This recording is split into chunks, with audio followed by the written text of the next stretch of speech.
Assalamualaikum, halo apa kabar semuanya? Selamat bertemu kembali dalam pembelajaran kita yang membahas tentang analisis dan perancangan sistem. Kali ini dalam video ini kita akan membahas tentang perancangan sistem dengan menggunakan Unified Modeling Language atau biasa kita akronimkan dengan UML. Dan lebih spesifiknya lagi yang akan kita bahas dalam video ini adalah salah satu diagram di dalam UML, yaitu use case diagram. Sebelum kita membahas tentang use case diagram, kita lihat dulu definisi tentang apa itu UML atau the Unified Modeling Language. The Unified Modeling Language adalah seperangkat aturan dan notasi untuk spesifikasi sistem perangkat lunak, dikelola dan dibuat oleh Object Management Group. Ini adalah perusahaan pembuatnya atau perintisnya. Dan notasi ini menyediakan satu set elemen grafis untuk pemodelan sistem di dalam bentuk diagram-diagram. Nah, di dalam pemodelan sistem dengan menggunakan UML, kita mengenal ada 9 jenis diagram, tetapi nanti disesuaikan saja dengan sistem yang akan kita kembangkan. Apakah akan kita gunakan semua atau cukup sebagian saja, tergantung kebutuhan kita di dalam melakukan perancangan dan pengembangan sistem. Yang pertama adalah use case diagram. Use case diagram ini pertanyaannya adalah apa yang akan dilakukan dengan sistem itu.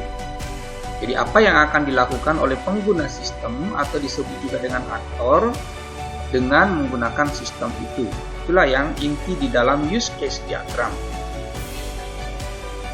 Nah, diagram ini menunjukkan interaksi antara pengguna dan entitas eksternal lainnya atau aktor lainnya dengan sistem yang sedang kita kembangkan. Yang kedua adalah activity diagram. Activity diagram ini adalah menangkap alur dari sebuah sistem, termasuk tindakan utama dan poin keputusan. Diagram ini berguna untuk mendokumentasikan proses bisnisnya. Jadi kalau di dalam use case diagram itu adalah apa yang akan dilakukan oleh pengguna dengan sistem itu, maka activity diagram itu menjawab bagaimana pengguna itu menggunakan sistem itu, atau bagaimana pengguna itu melakukan kegiatan use case itu. Yang ketiga adalah class diagram, menggambarkan struktur statis dari kelas dalam sistem Anda dan menggambarkan atribut, operasi, dan hubungan antar kelas yang ada di dalam sistem yang akan kita kembangkan.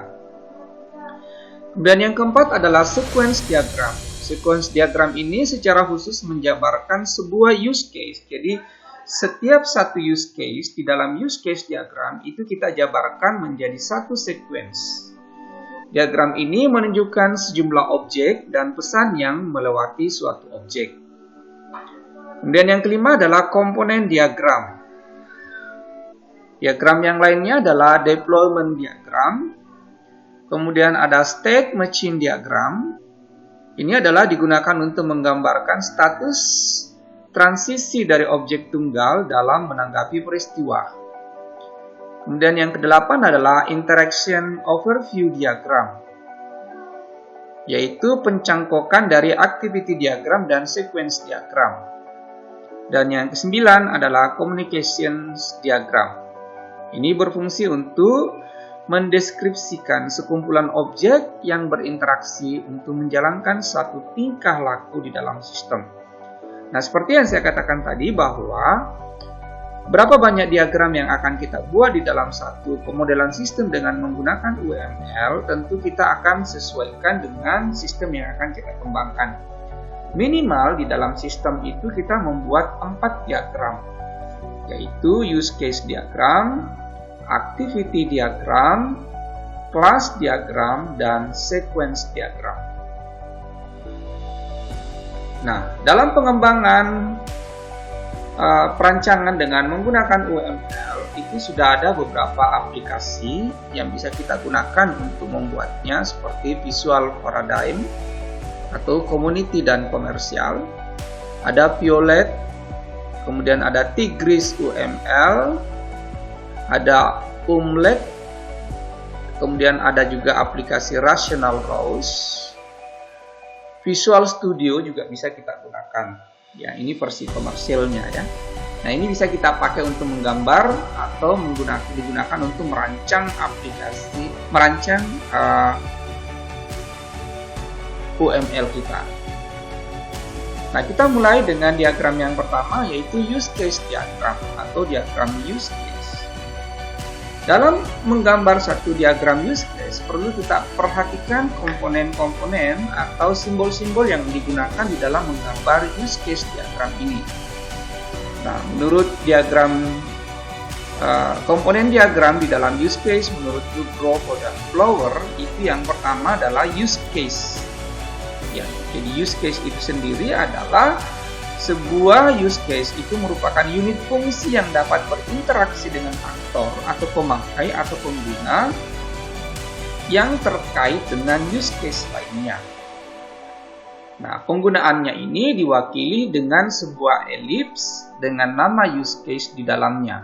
Namanya harus berbentuk sebuah kata kerja.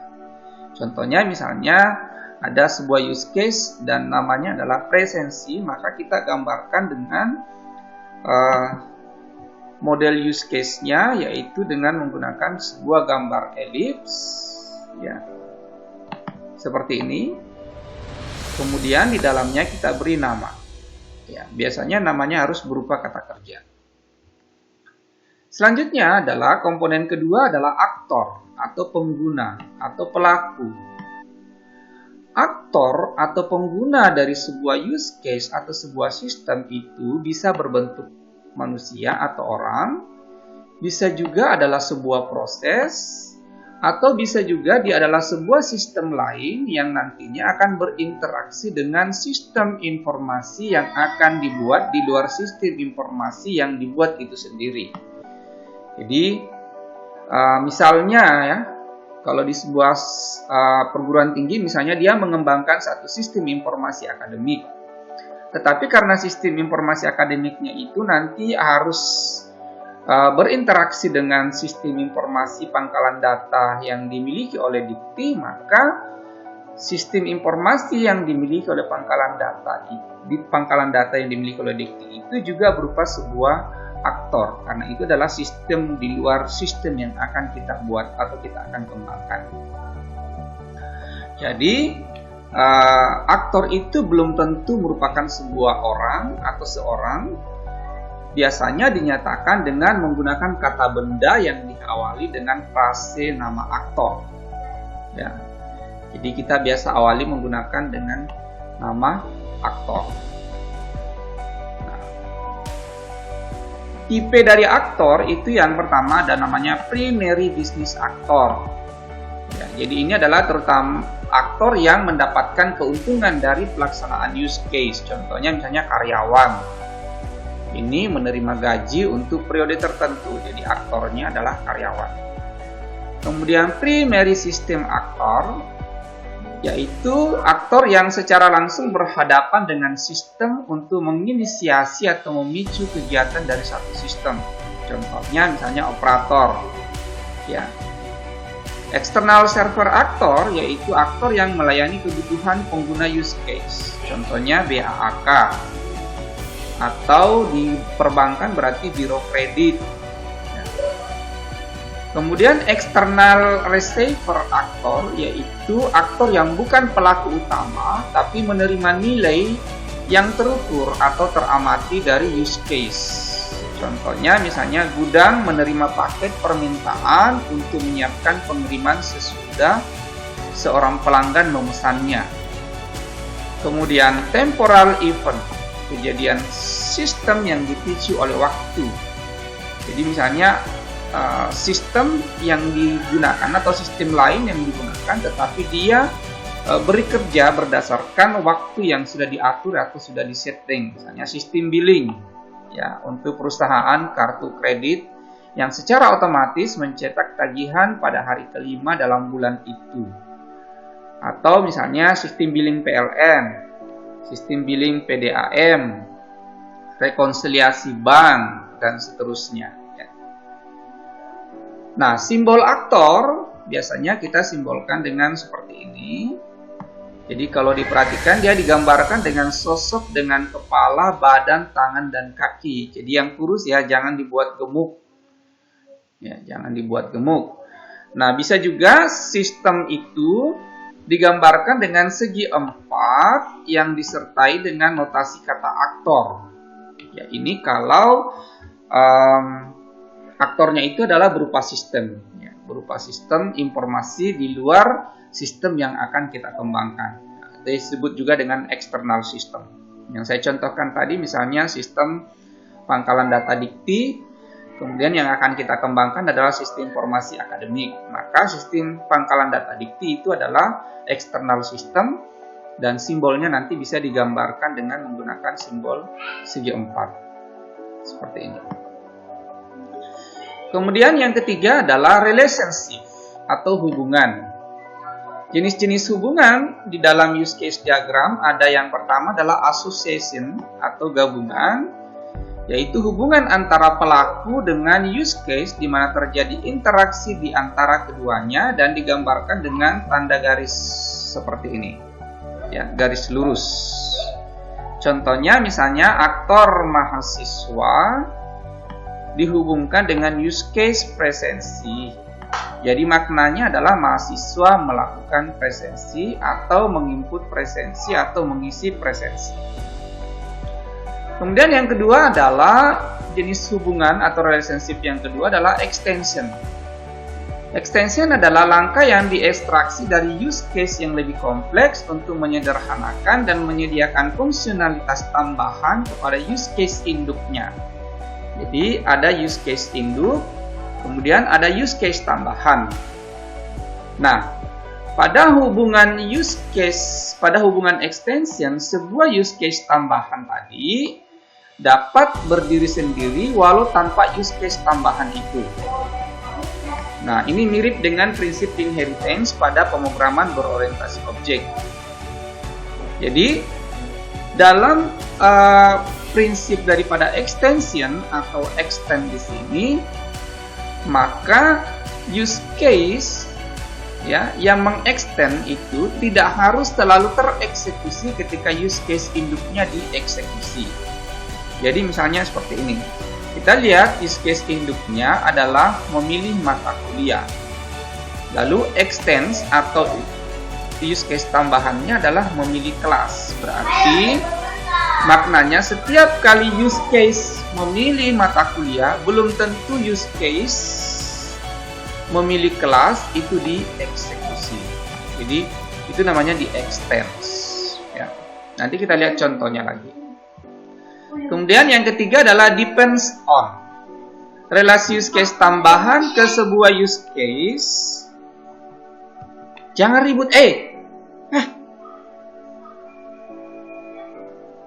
Subscribe suaranya.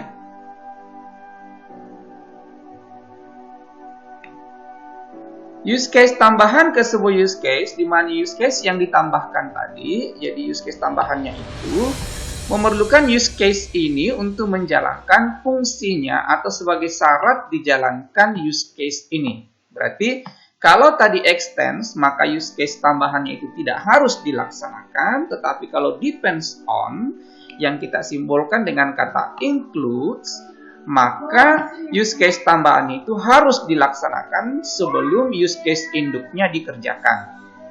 Contohnya misalnya use case induknya di sini adalah mengisi KRS, sedangkan use case tambahannya adalah cek status login. Maka kita extend, artinya kita tidak bisa melaksanakan use case mengisi KRS kalau belum dilakukan cek status login. Perhatikan juga hubungan relationship-nya di sini, yang tanda panahnya ini, itu dia mengarah ke use case tambahannya. Beda dengan extends tadi, relationship-nya itu, extend-nya itu mengarah ke use case induknya, bukan mengarah ke use case tambahan. Kemudian yang keempat adalah, relationship yang keempat adalah generalisasi. Digunakan ketika ada use case yang umum atau aktor yang umum, jadi bisa use case, bisa juga aktor, digunakan untuk memberikan dasar fungsi yang dapat digunakan oleh use case atau aktor yang lebih khusus. Ya, contohnya misalnya seperti ini. Ada aktor mahasiswa, kemudian ada aktor asisten. Jadi digeneralisasi. Maknanya bahwa mahasiswa itu adalah merupakan aktor yang lebih umum daripada asisten, di mana tidak semua mahasiswa adalah asisten dan semua asisten itu adalah mahasiswa. Contoh lain, misalnya kita punya use case induk, yaitu mengolah data, kemudian use case tambahannya yaitu ubah data dan hapus data. Kita generalisasi, maknanya adalah use case mengelola data itu terdiri dari proses ubah data dan hapus data.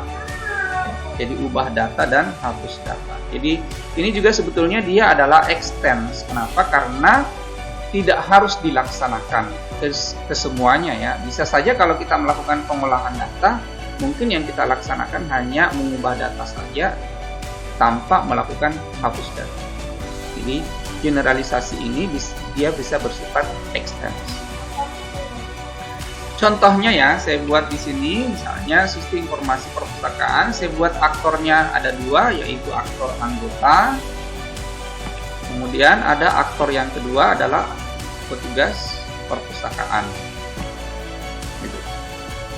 Nah, use case yang dilakukan atau kegiatan yang dilakukan oleh anggota terhadap sistem yang akan kita kembangkan itu misalnya cari koleksi perpustakaan. Pertanyaannya adalah, apakah anggota ini bisa melakukan pencarian koleksi perpustakaan dengan menggunakan sistem informasi itu tanpa melakukan login? Kalau dia harus login, maka di sini ada use case baru yang kita buat, yaitu kita kasih kata check status login. Ya, jadi kita kasih check status login. Dan kemudian dia di sini kita kasih include. Ya, kita include-kan. Ya, maka nanti di sini kita kasih kata include.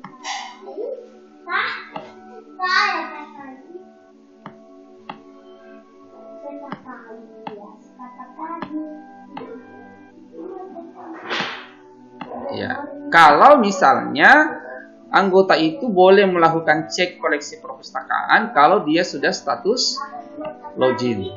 Ya, kalau tidak login, tidak boleh ngecek.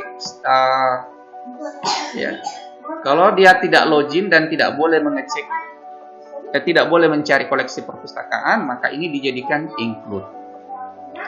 Kemudian petugas perpustakaan melakukan aktivitas dalam sistem, misalnya menginput data anggota, menginput data peminjaman, menginput data pengembalian, menginput data koleksi perpustakaan, mencetak laporan, kemudian mengelola data. Nah, di sini saya buat extends, yaitu menginput data denda.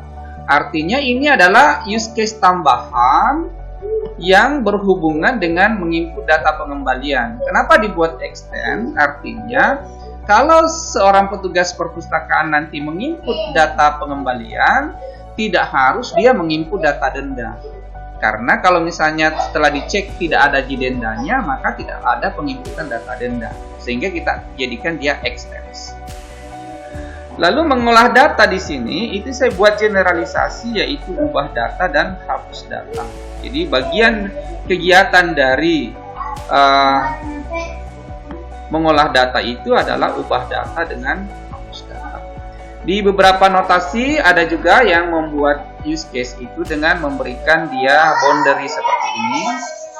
Ya, tetapi ini tergantung notasi kita. Apakah kita akan berikan boundary segi 4 yang melingkupi semua use case yang kita buat atau tidak.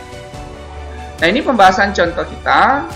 Sekian dulu ya. Terima kasih atas perhatiannya. Assalamualaikum warahmatullahi wabarakatuh.